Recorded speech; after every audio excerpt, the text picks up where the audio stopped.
Welcome back to Peace, Love and Tarot. This reading is for Pisces, Sun, Moon, Rising. And Pisces, this is your weekly intuitive tarot reading for February 17th to 23rd. Now this week we have the Trust the Niggle Oracle card. We have the Five of Swords, the Five of Cups, the King of Swords, the Lovers, the Six of Swords, and the Death energy, guys. So we have a lot of Swords energy. I do strongly feel that there is a pattern here for some of you who have been conflicted by the past. And, you know, when we hold ourselves in that energy, it can become a bit of a mental prison because we can overanalyze, overthink, think about the what ifs, the what has been, and all of that kind of energy. You know, you are being asked to trust your intuition and make a heartfelt decision, you know, from the intuitive center, from your gut, from your heart, to move towards now what is truly going to serve you. And I think that means letting go of something from the past. You know, we have the Six of Swords and the Death energy. They're strong indicators of forward movement, but unfortunately, you know, to move forward and to create an energetic space for something new, we do need to allow something to release and to come to pass. So let's to start off with the Oracle card, guys, before we get to the tarot. Trust the niggle. What is that niggling feeling trying to tell you? That annoying niggling feeling, try as you might, it's there, and it's not going anywhere.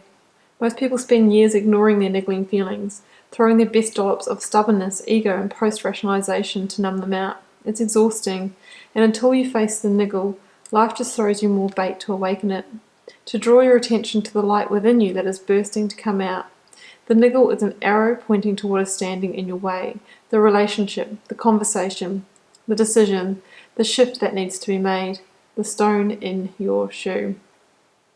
Yeah, so some of you, you know, there is something that is eating away at you, could be a way of putting it. And I do feel that it's got to do with something from the past. We have the Five of Cups and the Five of Swords here. So in Tarot, 5 is the number of conflict and change. This combination to me says that somebody is very internally conflicted about a situation from the past, about lamenting the past. Now, the antidote to being in a conflicted situation is change, is transformation, is taking inspired action, making clear decisions for yourself in order to move into the present moment. And then, you know, you can start considering what the future might look like. Now, Five of Swords shows somebody who is firmly fixated on 3 spilt cups.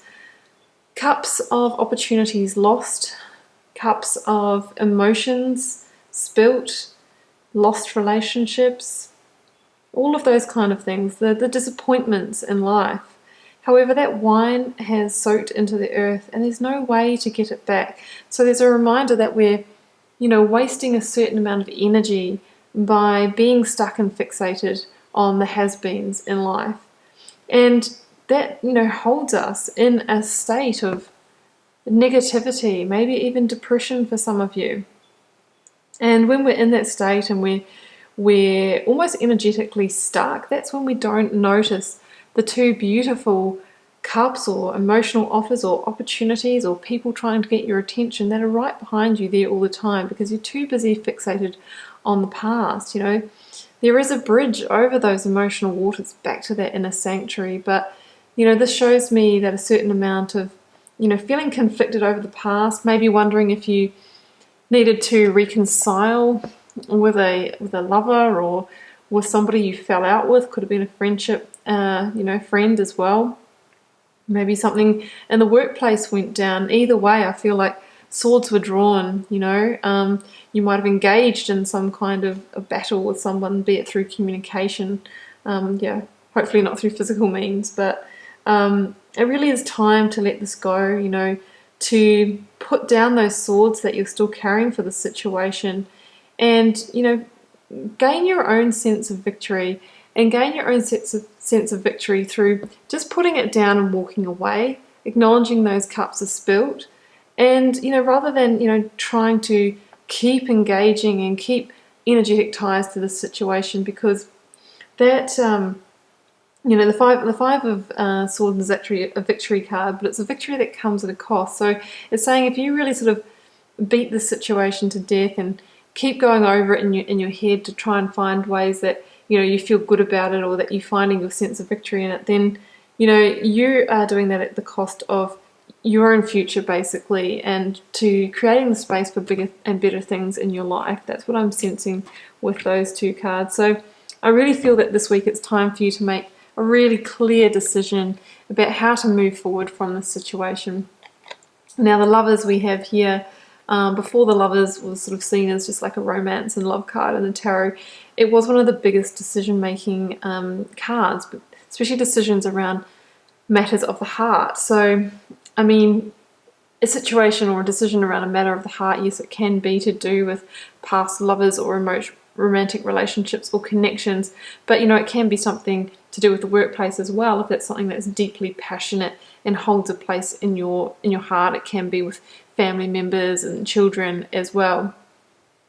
So you're being called to see a situation, this past situation, very, very clearly for what it is, so that you can make an informed decision. And part of that comes from trusting your intuition, and the other part comes from evoking the energy of the King of Swords, who is very clear about facts and very clear about boundaries in this situation. The King of Swords sits on the cliff edge here at great scale, and the idea is that he has a 360-degree eagle-eye view of the situation. So from that place, from that visionary perspective, he can make a clear and strategic decision for himself on how to move forward.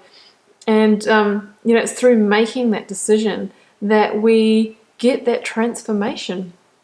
That's why he has the butterfly motif here. As I said earlier, the antidote to conflict is change. Taking inspired action, transforming or transmuting a situation. The Death card is also the card of transformation.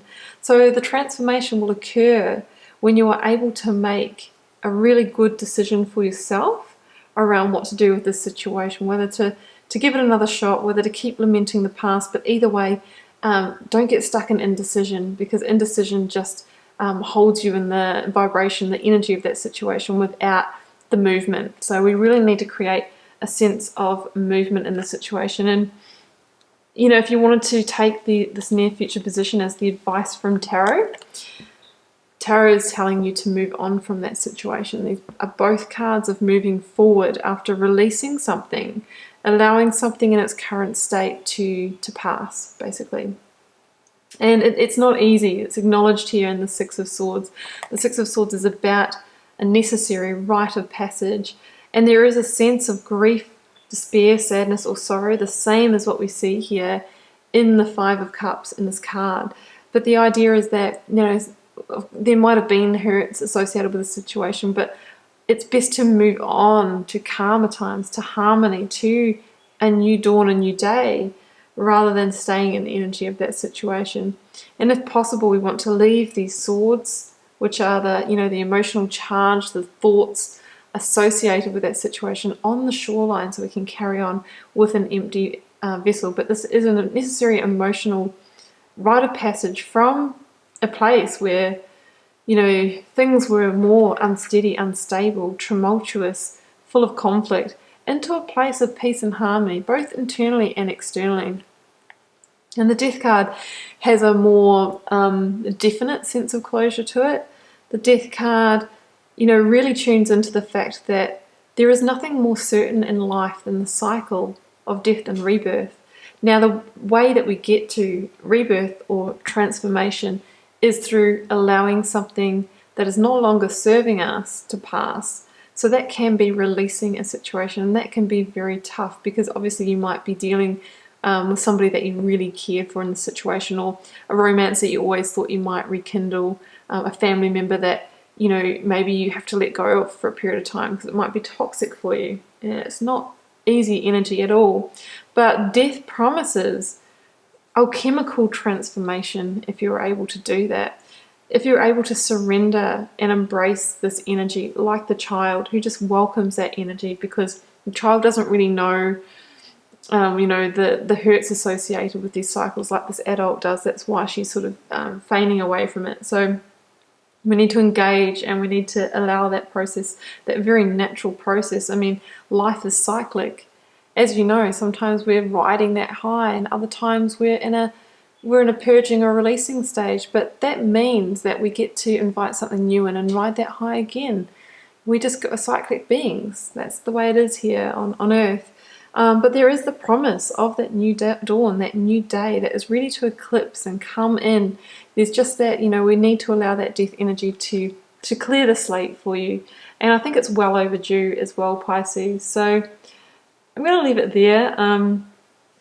It is what it is, yeah. We're releasing something, making a key strategic decision for what is best for you. I think that is moving on. That's going to be very transformative for you, and you are clearing the energetic slate for something new that is a great fit for you. Something and new emotional offers, it can be joy, love, harmony to come into your life.